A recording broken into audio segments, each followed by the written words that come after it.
여러분은 예수 믿고 구원받아서 하나님의 자녀가 되었습니다. 그럼 믿습니까? 자, 여러분이 하나님의 자녀로 거듭났어요. 다시 태어났어요. 하나님께서 독생자를 값으로 지불하시고 여러분을 하나님의 자녀로 삼으신 것입니다. 자, 여러분이 자녀를 낳을 때에 자녀를 낳는 목적이 있죠. 자녀를 잘 키워서 이 아이를 일꾼으로 부려먹어야지, 그런 부모는 하나도 없을 것입니다. 이 자녀가 잘 자라나서 건강하게 자라나서 행복한 삶을 살기를, 축복된 삶을 살기를 원해서 이 자녀를 낳고 기르는 것이죠. 여러분, 하나님도 마찬가지입니다. 하나님은 여러분이 하나님의 자녀로서 복된 삶을 누리기를 원하십니다. 여러분, 하나님 자녀로 거듭난 것, 여기에 만족하지 마시고요, 하나님의 자녀의 복된 삶을 누리시기 바랍니다. 하나님은 여러분을 위해서 상상할 수 없는 복을 준비하고 계십니다. 여러분, 그 복을 다 받아 누려야 되는데, 그러기 위해서 여러분 점검해야 될 것들이 많이 있습니다. 그 중에 하나가 헌신입니다. 헌신. 여러분, 헌신의 문제가 해결되지 않으면 우리는 여전히 삼류신앙인, 이류신앙인으로서 그렇게 하나님이 우리를 위해 예비하신 그 축복을 그냥 구경만 하고 그렇게 살아가게 되어질 것입니다. 여러분, 주님께 얼마나 헌신하고 계십니까? 또는 주님께서 여러분에게 맡기신 일에 얼마나 헌신하고 계십니까? 여러분, 헌신의 온도가 몇 도나 되십니까? 장석환이라는 분이 쓴 신앙 에세이가 있습니다. 목욕탕에 갔습니다. 온탕에 들어갔는데 물이 너무 미지근한 것 같았습니다. 그래서 열탕으로 옮기려고 발을 담그는 순간 뜨거워서 흠칫 놀랐습니다. 그 옆에 해수 열탕은 너무 뜨거워서 발을 담갔다가 바로 빼버리고 말았습니다. 그리고 온도를 살펴보았습니다. 온탕의 온도는 37.6도, 열탕의 온도는 41.6도, 해수 열탕은 43.6도였습니다. 저는 그 온도를 보면서 믿겨지지 않았습니다. 온탕과 겨우 4도씨, 6도씨 차이인데 이렇게 다르단 말입니까? 여러분, 신앙생활을 하면서 어떤 사람은 하나님의 은혜와 축복을 마음껏 누리면서 늘 입에 간증이 넘쳐나는 삶을 사는데, 어떤 사람은 정반대의 삶을 삽니다. 여러분, 차이가 무엇입니까? 그것은 헌신도의 차이인 것입니다. 그런데 그 헌신도의 차이가 많이 나면 좀 덜 억울한데, 옆 사람과 나를 비교해 보니까 이게 온탕과 열탕 또는 해수 열탕, 그 온도 차이처럼 별로 나지 않는다는 것이죠. 조금만 더 헌신하면 나를 위해 하나님께서 예비하신 그 복된 삶을 누리면서 풍성한 삶을 살게 될 것인데, 그 조금이 부족한 것입니다. 조금만 더 뜨겁게 헌신하면 되는데 4도 또는 6도 그 차이로 하나님이 나를 위해 예비하신 그 축복된 삶을 누리지 못할 때가 많다는 것이죠. 여러분, 이 온도를 조금만 높이시기를 주님의 이름으로 부탁합니다.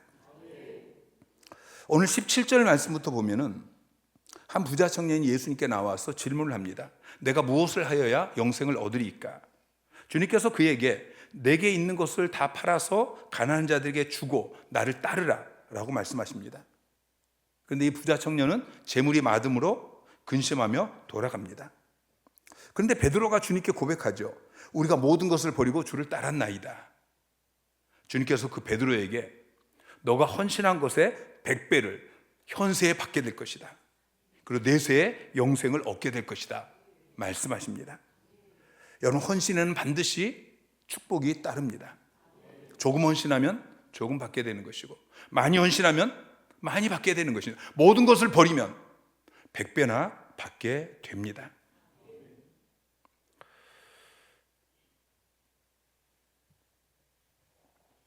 (2003년도에)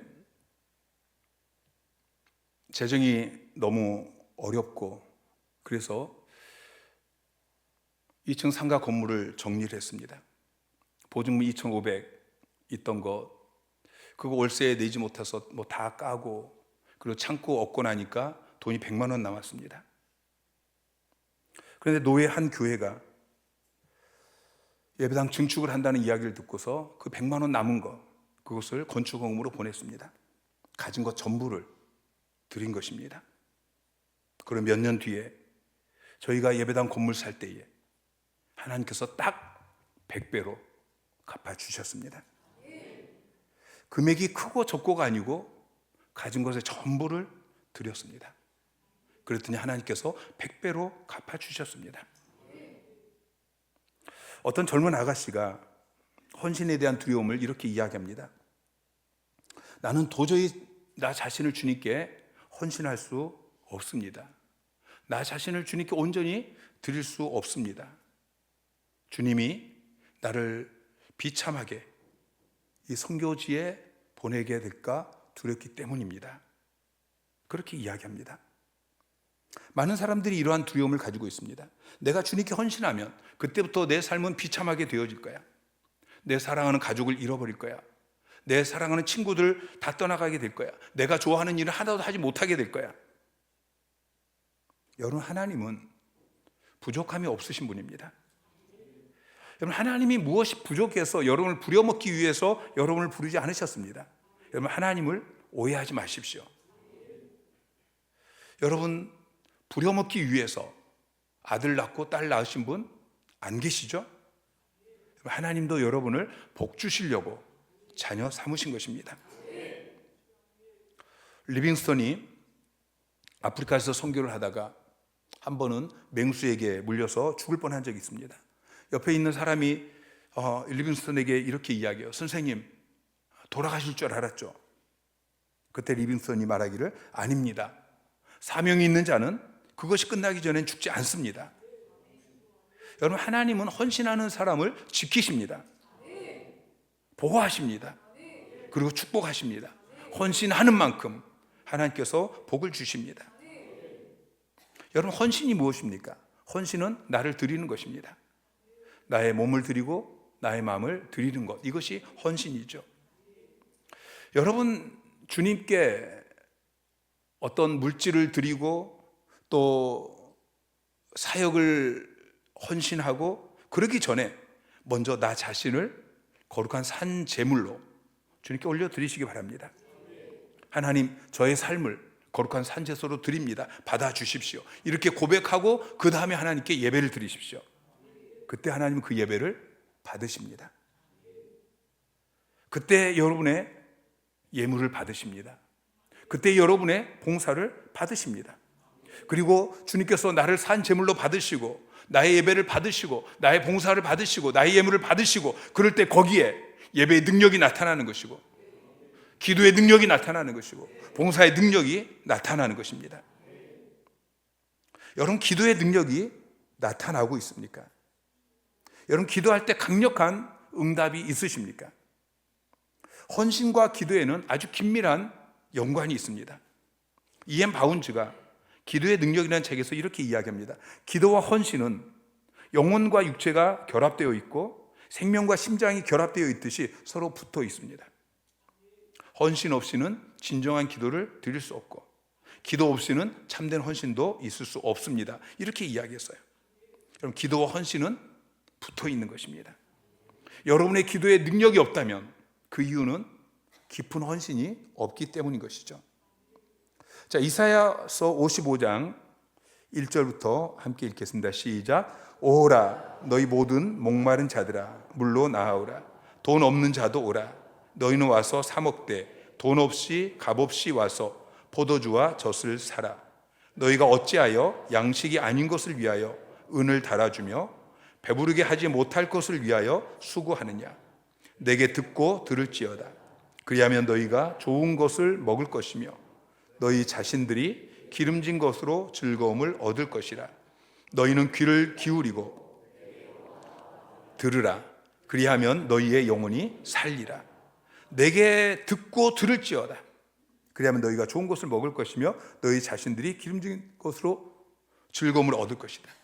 너희 귀를 기울이고 내게 나와서 들으라. 그러면 너희의 영혼이 살리라. 말씀하고 계십니다.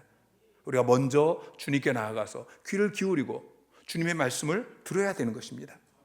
여러분의 관심이 무엇입니까? 먼저 주님을 구하십시오. 시편 37편 4절은 이렇게 이야기해요. 또 여호와를 기뻐하라. 그가 내 마음의 소원을 내게 이루어 주시리라. 여러분의 소원을 이루는 방법을 가르쳐주고 있습니다.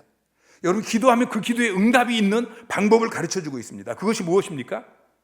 여호와를 기뻐하는 것입니다. 하나님을 기뻐하면 하나님께서 여러분의 마음의 소원을 들어주시고 기도의 응답해 주시는 것입니다.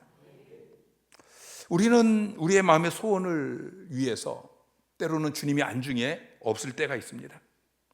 내 소원을 위해서라면 주님도 교회도 또 주님이 맡긴 사역도 그냥 다 팽개칠 때가 있습니다. 그런데 정말 소원을 이루기 원하신다면 여호와를 기뻐하십시오.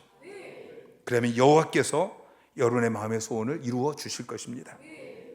욥기 22장 21절 28절 시작. 너는 하나님과 화목하고 평안하라. 그리하면 복이 내게 임하리라. 내가 무엇을 결정하면 이루어질 것이요 내 길의 빛이 비치리라. 하나님과 화목하고 평안한 게 이게 먼저입니다. 이러면 복이 내게 임한다. 내가 무엇을 결정하면 이루어질 것이다. 내 길의 빛이 비칠 것이다. 마태복음 6장 33절 말씀. 자, 시작. 그런즉 너희는 먼저 그의 나라와 그의 의를 구하라. 그리하면 이 모든 것을 너희에게 더하시리라. 자, 이 말씀은 제가 여러분에게 자주 드립니다. 이 말씀은 저의 삶을 바꾼 말씀입니다. 이 말씀이 여러분의 삶도 놀랍게 변화시키기를 원합니다. 제가 2004년도에 하나님께서 약속의 말씀으로 이 말씀을 주셨습니다. 강대상에서 약속의 말씀을 다 나눠주고 그리고 저도 뽑아서 펴는데 그런즉 너희는 먼저 그의 나라와 그의 의를 구하라. 그러면 이 모든 것을 너에게 더하시리라. 그리고 하나님께서 저에게 말씀하시기를 박 목사야, 너가 교회에서 사례를 받으니까 교회가 전도할 돈이 없다. 딱 그렇게 말씀하시는 거예요. 제가 주저하지 않고 그 자리에서 주님 알겠습니다. 그리고 1년을 제가 교회에서 사례비를 받지 않았습니다. 그런데 하나님께서 기가 막히게 제가 받아야 될 사례를 제가 후원 요청하지 않았습니다. 하나님께서 후원자들을 보내셔서 그것을 꼬박꼬박 매달 주셨고, 그리고 빚으로 어려운 그 재정 마이너스 1억이 넘는 그 돈을 이 3년여간에 하나님께서 다 해결해 주셨습니다. 그리고 그때부터 전도가 되어져서 교회가 부흥하기 시작되었습니다. 먼저 그의 나라와 그의 의를 구했더니 하나님께서 이 모든 것을 더해 주셨습니다. 먼저라고 말씀하십니다. 모든 그리스도인들은 먼저 주님의 나라와 주님의 의를 구해야 합니다. 여러분, 이것은 절대 불변의 법칙입니다. 구약에는 이렇고 신약에는 이렇고 지금 이 시대는 바뀌는 것이 아닙니다. 주님의 말씀은 항상 변함이 없습니다. 먼저 그의 나라와 그의 의를 구하라. 그럼 이 모든 것을 너에게 더하시리라. 여러분 어떻습니까? 내 일이 급하다고 해서 주님의 일이 뒷전에 있다면 그것은 여러분이 주님의 종이 아닙니다. 주님의 일꾼이 아닌 것입니다. 절대 바뀌어서는 안 될 우선순위가 있습니다. 그것은 먼저 주님의 나라와 주님의 의를 구하는 것입니다. 먼저 주님의 나라와 주님의 의를 구하면 이 모든 것을, 무엇을 먹을까, 무엇을 마실까, 무엇을 입을까, 이 모든 것을 책임져 주신다고 말씀하고 있습니다. 여러분, 그런데 많은 그리스도인들이 어리석게 살지 않습니까? 주님이 다 책임져 주시겠다고 약속하셨음에도 불구하고 내 일, 내 문제, 무엇을 먹을까, 무엇을 입을까, 여기에만 매달려서 주님은 안전도 없고 주님 맡긴 사역에 내 안전에 없는 것입니다. 하와이 어느 한인교회에 이런 일이 있었습니다. 연말에 여성교 회장을 뽑는데 회장으로 뽑힌 이 여자 성도님이 완곡하게 거절하면서 죄송하지만 내년에 우리 남편 사업이 너무 바쁩니다. 1년 지나고 나서 그때 추천해 주시면 그때는 이 사명을 감당하겠습니다. 할 수 없이 다른 여성도를 회장으로 뽑았습니다. 그 여성도는 이렇게 이야기합니다. 내년에 남편이 사업을 새로 시작하려고 계획하고 있습니다. 남편에게 하나님의 일을 위해서 1년 미루자고 권하고 이 여성교 회장직을 충성되게 감당하겠습니다. 여러분, 1년이 지났습니다. 어떻게 됐을까요? 뻔하지 않습니까? 회장을 거절하고 남편 사업을 돕겠다고 했던 그 남편의 사업은 형편없이 기울어졌습니다. 근데 회장으로 충성스럽게 하나님의 일을 감당했던 그 회장 남편의 사업은 정신없이 번창하고 있습니다. 내가 하나님의 일을 하면 하나님께서 내 일을 대신해 주십니다. 여러분 믿으십니까? 옛날에 우물에 펌프가 있습니다. 이 펌프에서 그 우물 아래로 파이프가 연결이 되어 있는데, 여러분 이 파이프에 물이 빠져버리면 아무리 펌프질해도 물이 나오지 않습니다. 그러면 그 옆에 항아리가 하나 있잖아요. 그 항아리에 담겨있는 물을 마중물이라고 합니다. 그걸 펌프에 붓습니다. 그리고 펌프질을 하면 물이 나옵니다. 여러분 이 물은 내가 마시면 안 되는 것입니다. 이 물을 마중물이라고 하는데 이 마중물은 한 바가지밖에 안 돼요. 근데 이 한 바가지 물, 내가 목마르다고 해서 마셔버리면 그것으로 끝입니다. 근데 그 한 바가지 마중물을 내가 쓰지 아니하고 그 펌프에 줘버리면 상상할 수 없는 물이 거기서 계속해서 콸콸콸콸 쏟아져 나오는 것이죠. 한 바가지 마중물, 이것은 내가 가진 작은 자원입니다. 계속해서 쏟아져 나오는 이 우물물, 이것은 하나님께 속한 무한한 자원인 것입니다. 여러분 이 우물물을 길러내기 위해서는 내가 가진 한 바가지 이 마중물을 먼저 쏟아 부어야 하는 것이죠. 헌신해야 합니다. 그렇지 않고는 절대 하나님의 그 무한하신 우물물을 길어올 수 없는 것입니다. 마태복음 13장 44절 45절 45절 46절 시작. 또 천국은 마치 좋은 진주를 구하는 장사와 같으니 급히 값진 진주 하나를 발견하며 가서 자기의 소유를 다 팔아 그 진주를 사느니라. 여러분 장사하는 분들은 절대 손해보지 않습니다. 장사하는 분들이 물건을 팔면서 흔히 하는 이야기가 있죠. 손해보면서 팝니다. 여러분 그렇지 않습니다. 장사꾼은 절대 미치고 팔지 않습니다. 그런데 이 비유에서 좋은 진주를 구하는 장사꾼이 이 진주 하나를 사기 위해서 자기의 소유를 다 팝니다. 여러분 이 장사꾼은 천국에 투자하는 것이, 하나님 나라에 투자하는 것이 얼마나 큰 축복이 되는 줄을 알았습니다. 그래서 자기의 소유를 아낌없이 다 팔아서 그 진주를, 하나님 나라를 샀습니다. 오늘 본문의 주님은 100배의 축복을 약속하고 계십니다. 주님의 나라를 위해서, 하나님 나라를 위해서, 하나님의 의를 위해서 그렇게 헌신하고 투자하는 사람은 100배의 축복을 누리게 되는 것입니다. 여러분 먼저 그의 나라와 그의 의를 구하십시오. 헌신에도 타이밍이 있습니다. 기회가 있습니다.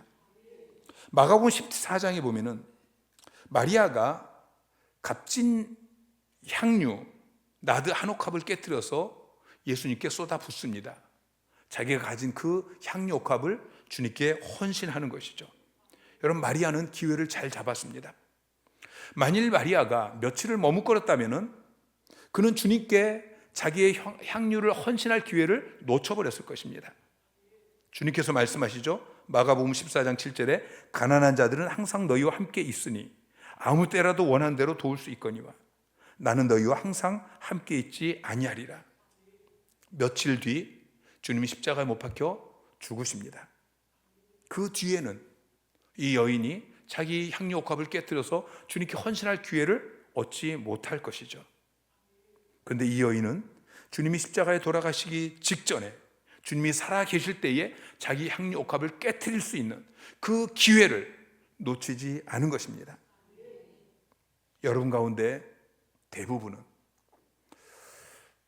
20대의 젊음을 주님께 헌신할 기회를 놓쳤습니다.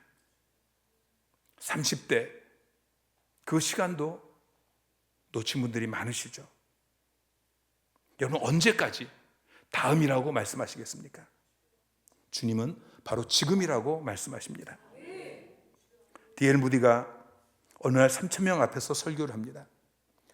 마이크도 없던 시절에 그 많은 사람 앞에서 열변을 토하면서 무디가 설교를 했습니다. 설교가 끝나고 한 저명한 대학 교수가 무디에게 와서 이렇게 이야기합니다. 선생님, 오늘 은혜를 많이 받았습니다. 그런데 선생님 설교를 보니까 문법적으로 틀린 곳이 16군데나 됐습니다. 무디가 웃으면서 이렇게 이야기했어요. 잘못했을 겁니다. 그보다 더 많이 틀렸을 겁니다. 그런데 저는 이렇게 무식하지만 날마다 하나님의 말씀을 전하려고 애를 쓰고 있습니다. 그런데 당신은 그 많은 지식을 가지고 한 일이 무엇입니까? 여러분에게 남이 할 수 없는 재능이 있으십니까? 지금이 바로 그 재능을 마리아처럼 주님께 깨뜨릴 수 있는 기회입니다. 여러분에게 있는 시간, 여러분에게 있는 물질, 여러분이 가지고 있는 어떤 재능, 주님은 내가 너희와 항상 함께 있지 않는다 라고 말씀하십니다. 여러분, 헌신하는 기회가 있습니다. 기회를 놓치면 헌신하고 싶어도 헌신할 수 없습니다. 예수 전도단 설립자인 로렌 커닝햄이 쓴 내 신을 벗으라 라는 책에 보면 이런 이야기가 나옵니다. 로렌 커닝엄이 처음 예수 전도단이라는 선교 단체를 설립하려는 그 하나님의 부르심을 받았을 때에 자기가 속한 교단에서 목사직을 내려놓으라고 이야기합니다. 그는 하나님의 부름 앞에 좋은 교회의 청빙도 거절하고 친척이 제안하는 수백만 달러 규모의 사업도 거절합니다. 그리고 교단 본부에 가서 자기 목사직을 내려놓고 그리고 아내의 달림과 함께 돌아오는 길에 고속도로에서 교통사고가 납니다.